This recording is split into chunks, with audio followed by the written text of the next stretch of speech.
Part 1, Youth Camp Nightmare Story. This story took place about a year ago. During my school holidays, my parents had enrolled me into a youth camp. I was together with my two cousins at that time.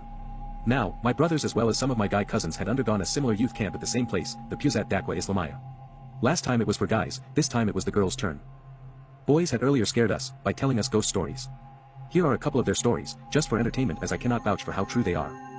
Story 1. There was once this guy who was in a youth camp similar to ours. He was a big fan of playing the guitar, especially late at night. The teachers, for lack of a better word, warned him against it, saying that he'll be sorry.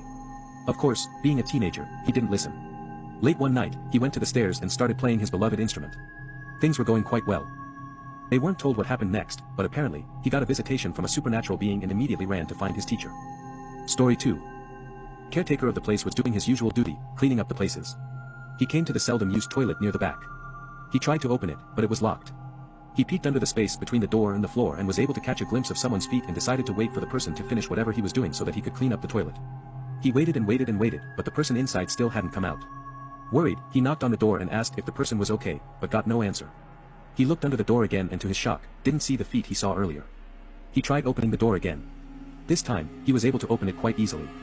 He went in and looked around the toilet. It was not much bigger than a cubicle, but didn't see anyone hiding. Something made him look outside. What he saw chilled his bones. A woman in ragged white clothes which were so dirty that there was mud dripping down from it, was walking away from the toilet door, her muddy footprints clearly visible on the floor. Okay, now back to my part of the story. It was our last night there. We were holding an impromptu sleepover in one of the other girls' rooms. The whole period of the camp, we had made fun of ghosts and the like, trying to scare each other by knocking on someone else's door then running away,